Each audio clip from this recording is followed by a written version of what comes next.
नमस्कार, आपका स्वागत है रियल फ्लेवर न्यूज में और मैं हूं आपके साथ अनुराधा शर्मा। आज पंजाब की मान सरकार ने एक बड़ा फैसला लिया है। एक एमएलए और एक पेंशन स्कीम। ये बहुत बड़ा फैसला है पंजाब के लिए और इसी फैसले पे आज हम बात करेंगे गाजी जी से कि ये बड़ा फैसला आखिरकार है क्या। दर्शकों को थोड़ा हम जानकारी देंगे इस फैसले के बारे में।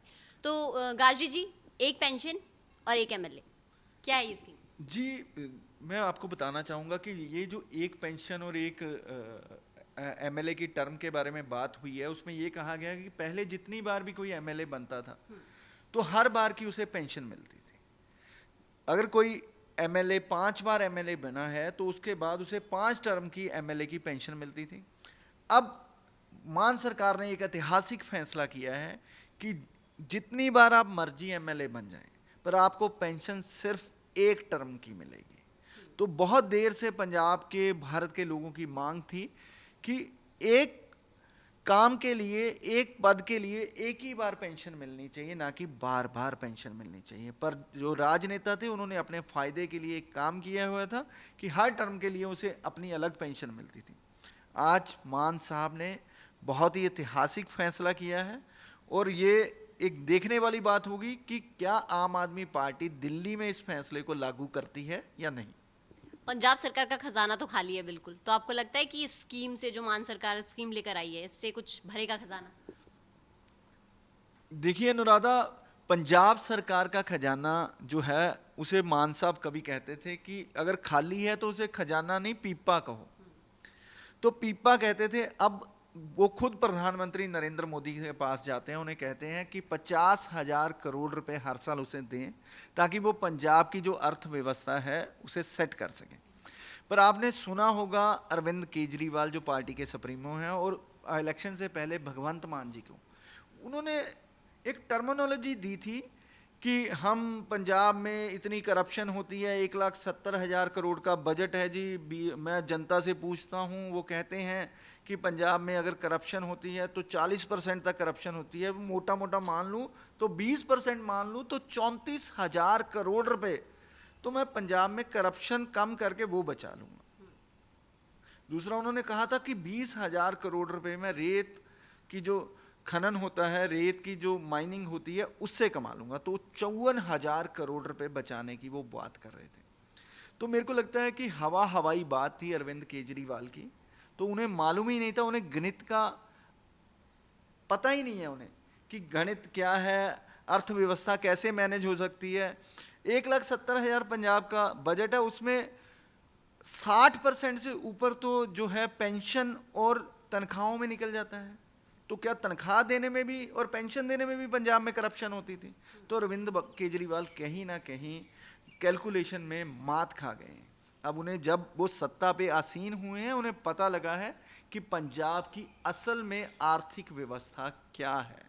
अब बहुत मुश्किल में है, भगवंत मान का चेहरा उतरा हुआ है और नरेंद्र मोदी जी से जाकर मांग रहे हैं कि 50,000 करोड़ रुपए साल का दो, तब पंजाब आगे बढ़ सकता है। तो देखने वाली बात होगी कि केंद्र सरकार उनको अनुदान देती है या नहीं देती है, ये तो आने वाला वक्त ही बताएगा। लेकिन आपको लगता है कि किसी और राज्य में ऐसी कोई स्कीम चल रही है जैसे पंजाब में मान साहब लेकर आए? देखिए, मान साहब ने ये पूरे भारत के पहली स्टेट बना है पंजाब जिसने ये फैसला लागू किया है। पर इस फैसले पर भी मैं ये कहना चाहूँगा कि मान साहब देने की बात तो कर ही नहीं रहे, छीनने की बात कर रहे हैं। जिनको मिल रही थी पेंशन, मान लीजिए एमएलए को अलग अलग टर्म की पेंशन मिल रही थी, तो उनसे छीन रहे हैं। पर पंजाब का मुद्दा इससे भी एक बहुत बड़ा मुद्दा है। 2004 में जो पुरानी पेंशन व्यवस्था थी वो ख़त्म कर दी गई है। तो पंजाब के मुलाजम मांग कर रहे थे आम आदमी पार्टी से कि जब वो सत्ता में आए तो पुरानी पेंशन व्यवस्था लागू करें। अब देखने वाली बात होगी कि अगर मान साहब एमएलए का पेंशन हटा रहे हैं तो क्या वो पुरानी जो मुलाजमों की बहुत देर से चली आ रही मांग है उसे पूरा करते हैं? मेरे को लगता नहीं है, क्योंकि मान साहब इस दिशा में आगे बढ़ेंगे। क्योंकि पंजाब का जो खजाना है ना, जो मान साहब के कहने के अनुसार वो खजाना नहीं है, पीपा ही है। तो अब पीपे को खड़काएंगे, उसमें दाने डालेंगे, दाने भरेंगे, कब लोगों को उसका बेनिफिट देंगे ये तो आने वाला समय ही बताएगा। पर मेरे को जो हालात दिख रहे हैं पंजाब के, उन्होंने नरेंद्र मोदी से 50,000 साल का मांग कर बता दिया कि पंजाब का खजाना पीपा है। पर आपको लगता है कि इस जो ये फैसला लिया गया है, इस फैसले से कौन सी पार्टी को ज़्यादा फायदा होगा और कौन सी पार्टी को कम फायदा होगा? क्योंकि कहीं ना कहीं देखा जाए तो पार्टियां ये भी सोच रही होगी कि हमारे जो पेंशन थी वो कम होने वाली है। बिल्कुल, जो पार्टियों के एमएलए थे, आम आदमी पार्टी तो 2014 से आई है, 2013-14 से। तो अभी उनके एमएलए नए नए बने हैं, तो उनको कोई खास फर्क नहीं पड़ने वाला। कांग्रेस के बीबी राजेंद्र कौर भट्टल हैं, प्रकाश सिंह बादल हैं, सुखबीर बादल हैं और बहुत से नेता हैं, सुखदेव सिंह ढींढसा हो गए। उन्हें एमपी की अलग पेंशन मिलती है, एमएलए की अलग पेंशन मिलती है। तो हर एक को अपना ज़्यादा बेनिफिट मिलता था, अलग अलग पार्टियों को। पर आम आदमी पार्टी की अभी ये दूसरी टर्म ही है, तो उन्हें कोई खास फर्क पड़ने वाला नहीं है, क्योंकि दूसरी टर्म में वो एमएलए बने हैं और जो बाकी पार्टियां उनको ज़्यादा फर्क पड़ने वाला है। पर अनुराधा, यहाँ एक बात देखने वाली है, जब ये डिसीजन लिया भगवंत मान जी ने, वो 2 बार के सांसद भी रहे हैं। तो सांसद रहते हुए जो पहली पेंशन वो ले रहे हैं पहली टर्म की, क्या केंद्र सरकार को उन्होंने लिख के भेजा है कि वो आगे से पेंशन नहीं लेंगे? जो एमपी की पेंशन उन्हें मिलती थी, कि आगे से हमें पेंशन नहीं दी जाए, मैं सिर्फ और सिर्फ विधायक हूँ, सीएम हूँ, मैं सीएम की सैलरी लूँगा, जो बोझ पड़ रहा है सरकारी खजाने पे वो मैं कम करूँगा। ये अभी इसका पता नहीं चल रहा कि भगवंत मान जी ने ऐसा फैसला लिया है या नहीं लिया है, या सिर्फ दिखाने के लिए ही ऐसा किया है। फैसला अच्छा है, फैसला बड़ा है, लेकिन आपको क्या लगता है कि ये फैसला पार्टी का है, आम आदमी पार्टी का फैसला है या फिर सीएम भगवंत मान का फैसला है? देखो जी, जब भगवंत मान जी ने भाषण दिया था शपथ ग्रहण समारोह से पहले कि हम दिल्ली से कुछ सीखेंगे भी और दिल्ली को कुछ सिखाएंगे भी, ये फैसला करके उन्होंने अरविंद केजरीवाल को सकते में डाल दिया है। क्योंकि अरविंद केजरीवाल पार्टी के कन्वीनर भी हैं और तीसरी बार सरकार चला रहे हैं, मुख्यमंत्री बने हैं तीसरी बार, और 3 टर्म से चल रहे हैं, और उनके खुद के एमएलए जो आम आदमी पार्टी के एमएलए हैं वो पेंशन ले रहे हैं। तो ये फैसला मैं यही कहूँगा, ये भगवंत मान का फैसला है, ये आम आदमी पार्टी का फैसला नहीं है, ये पंजाब मॉडल का फैसला है। दिल्ली मॉडल को शायद अब मजबूरन अपने एमएलए की जो पेंशन है उसमें कटौती करनी पड़ेगी। तो अरविंद केजरीवाल इसे कैसे लेते हैं ये आने वाला वक्त ही बताएगा। फैमिली पेंशन पे भी कुछ रिव्यू करने वाले हैं?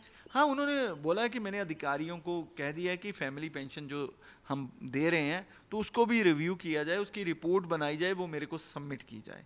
तो अधिकारी कब रिपोर्ट देते हैं, कब सबमिट करते हैं, उस पर क्या रिव्यू होता है, ये आने वाले वक्त में पता चलेगा। पर अब आपका क्या मानना है कि ये सिर्फ पॉलिटिकल स्टंट है या फिर ऐसा कुछ होगा? क्योंकि लागू कब से होगा, क्या होगा, उसके बारे में कोई बात?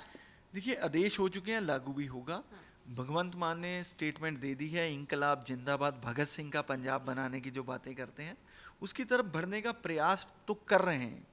पर मैं तब मानूंगा जब जो मुलाजम की मांगे हैं 2004 से पहले की जो पेंशन बहाली की मांग है, क्योंकि इतनी देर मुलाजम काम करेगा और उसे अपना कॉन्ट्रीब्यूटरी प्रोविडेंट फंड है जो सीपीएफ है उसी से पेंशन लेनी पड़ेगी, वो भी एक लिमिटेड पेंशन होगी, जिससे मेरे को नहीं लगता कि इस महंगाई के दौर में उनका गुजारा होना संभव है आने वाले समय में। तो सरकार को, जो पंजाब सरकार है, जो इन्होंने वायदा भी किया है कि पुरानी पेंशन बहाल करेंगे, तो वो फैसला मैं उस दिन की वेट कर रहा हूँ जब भगवंत मान जी आएंगे और लोगों को स्टेटमेंट देंगे, मीडिया से मुखातिब होंगे और कहेंगे कि 2004 से पुरानी पेंशन मैंने बहाल कर दी है। तो मैं उस दिन का इंतजार करूंगा। उस दिन मानूंगा कि पंजाब में भगत सिंह का जो सपने का पंजाब था वो पंजाब बन गया, और इंकलाब जिंदाबाद जो नारा लगाते हैं उस दिन उन्हें मैं दिल से नमन करूंगा। बिल्कुल, हम भी इंतजार करेंगे उस दिन का। लेकिन बात करें, पंजाब सरकार का खजाना खाली है। शायद आम आदमी पार्टी की जो पहली बातें थी वो हवा हवाई थी, क्योंकि अब उनकी बातों से ऐसा ही जाहिर हो रहा है। लेकिन शायद जो ये स्कीम भगवंत मान लाए हैं उससे शायद पंजाब सरकार का खजाना भरने की कोशिश की जाएगी। अब देखना होगा कि ये स्कीम कितनी लागू होगी और क्या कुछ प्रभाव पंजाब सरकार के खजाने पर पड़ेगा।